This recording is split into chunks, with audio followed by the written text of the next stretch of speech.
Hey everybody, it's John here. This video, we're going to go through the steps of submitting your project into a Git repository. This video is going to be geared toward Mac users. If you have a Windows machine, there should be a video already up on YouTube. So for Mac users, you want to make sure that you download SmartGit before you start.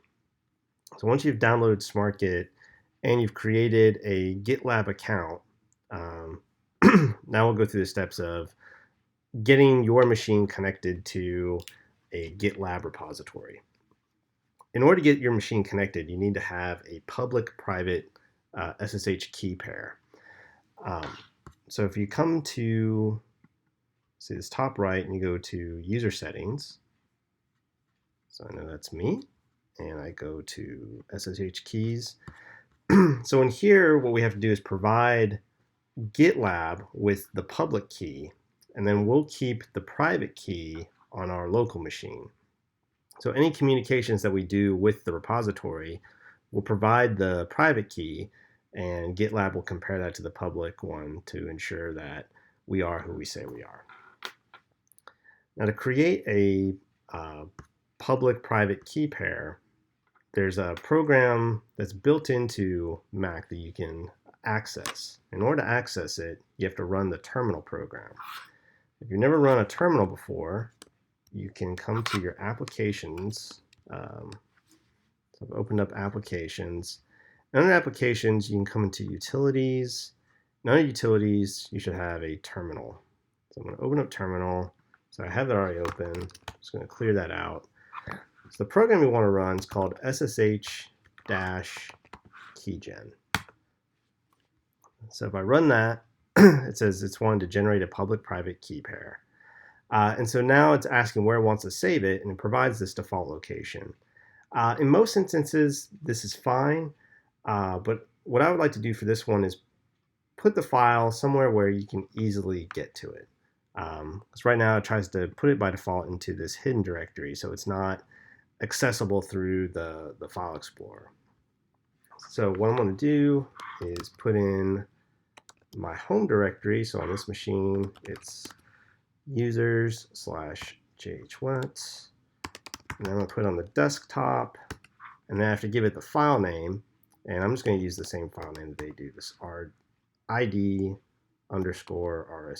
I hit enter. At this point now, it's asking for a passphrase.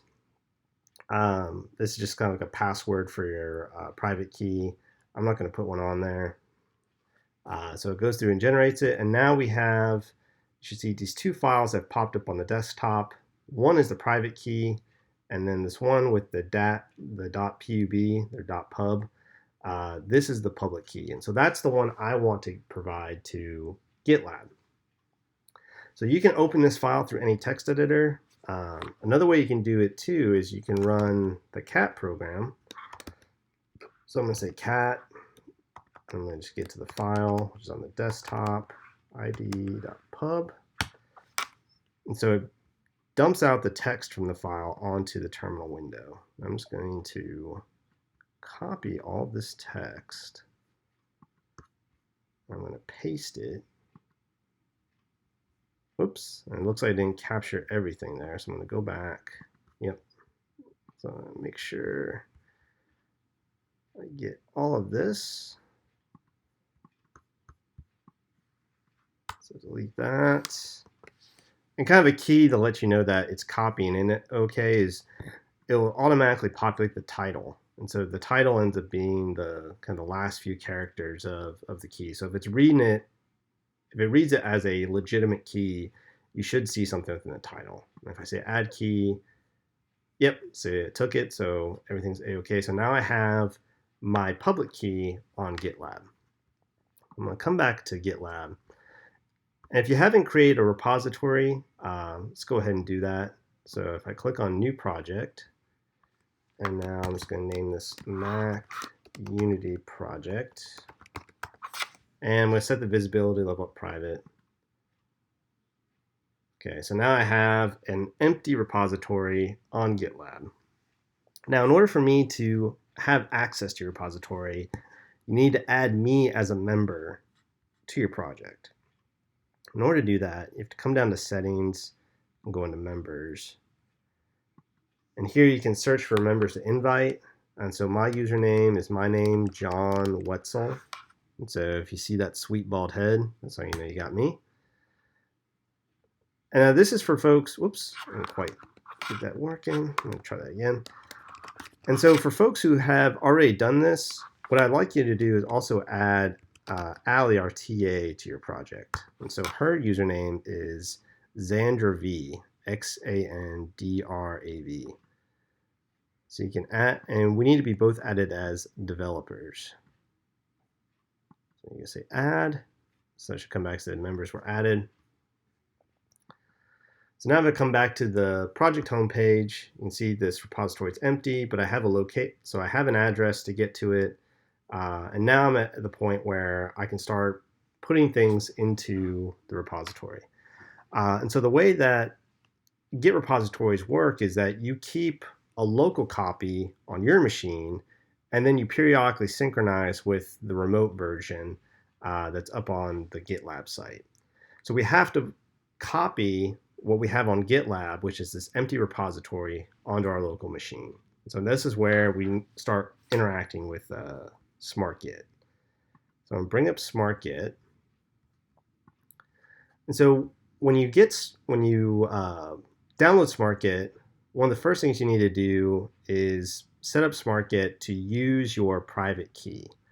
And the way you do that, if you come into Preferences, so under Preferences, you should see this window called Authentication. And it's going to ask you whether or not you want to use the System SSH client or the SmartGit SSH client. You want to select the SmartGit SSH client.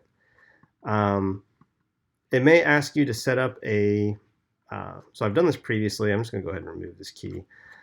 It may ask you to set up a master password, so you can click on this and you can create a master password for your keys. So I'm not going to do that because I already have it set up, but it's pretty straightforward just to click on it, set it up. So if for some reason if it barks at you saying you need a master password, that's where you come to do it, is under Preferences and then this Authentication. So I'm going to go and say OK. So now what I want to do is clone what's in the GitLab, what's under GitLab, onto my local machine. So if I come up here to repository and go to clone,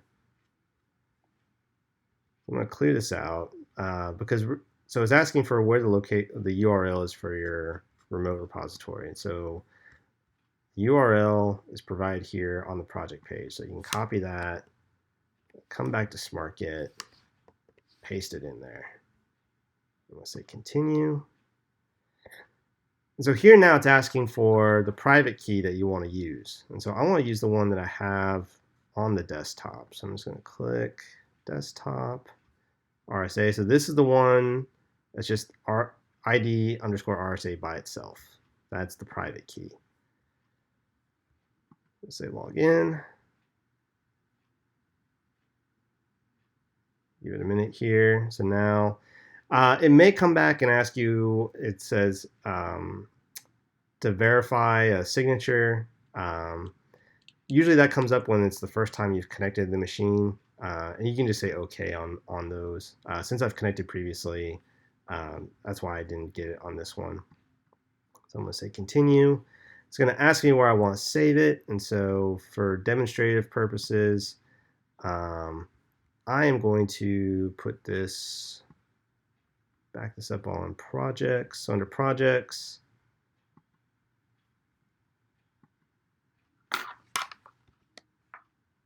and I will call it Mac Unity Demo. Finish. So it says, hey, we've cloned it, but it's empty. And I said, I know, that's fine. So if I come to my Finder, well, I need to come to my home directory so I can show you. So projects. And you can see now I have this Mac Unity demo. So this is the repository. It's just empty because there was nothing in it. But I have now successfully cloned it onto my machine. So the next step you want to do is to copy the things that you've been working on and put them into this empty repository. So Unity demo, this is the project I've been working on. And so I'm going to copy just assets and project settings, because these are really just the two that you need in order to have a functioning Unity project. The other ones, so things like, oops, if I come back to like library, packages, temp, these get generated automatically by Unity. So I am going to kind of come back to this, and if I come back into the project, so now you can see it notices all of these different files that were not there previously. So all these files I want to put into the repository. And so in order to put them into our local repository, that's the process of commit. So I'm going to go ahead and say commit.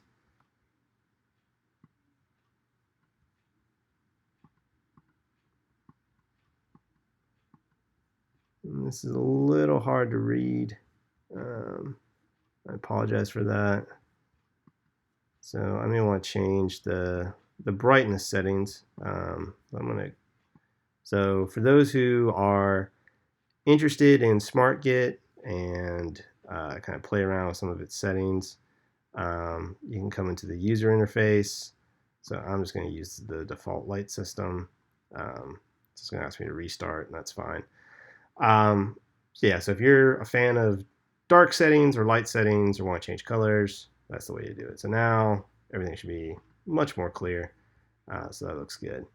So I am going to go ahead and I'm going to select all of these files and commit them. And so for all of these files, or for any files you want to commit, you should put a message associated with it. So I'm going to just say initial commit into GitLab. Say commit.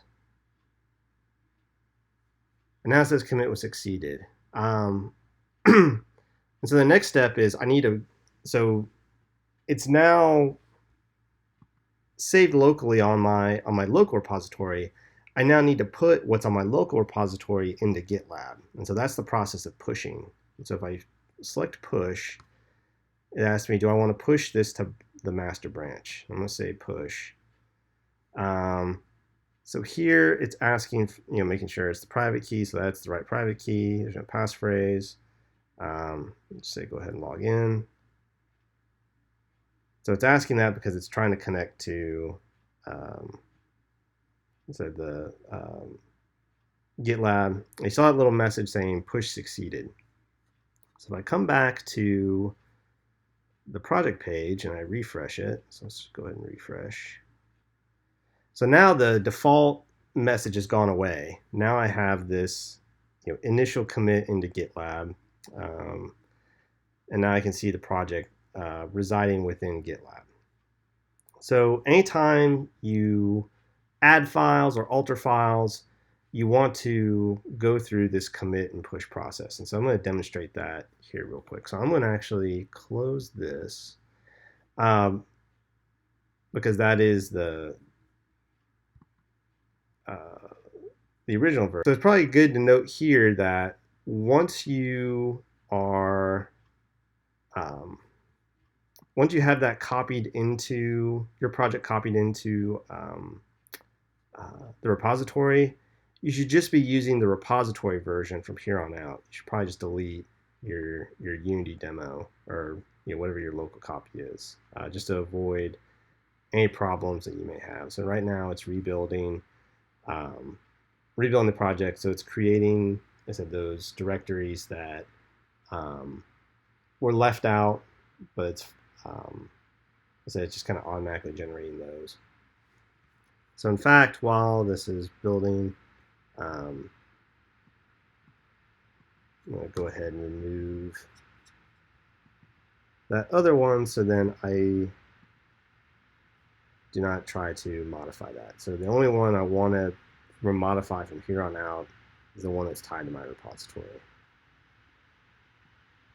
Okay, so now I am going to just open up the scene just to show the scene working. So here's the scene. So let's go ahead.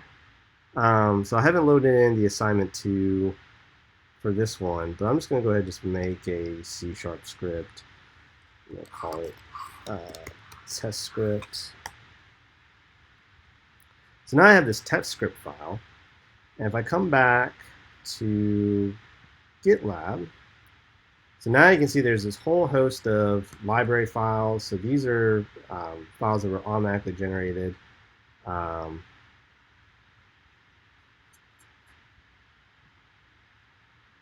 The one that I'm really interested in, if I just click on assets, here I can see this test script and test script meta.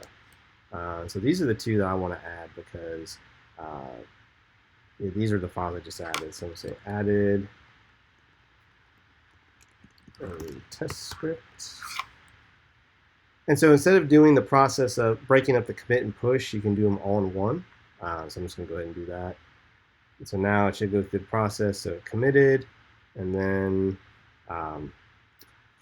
should also have pushed that to the repository.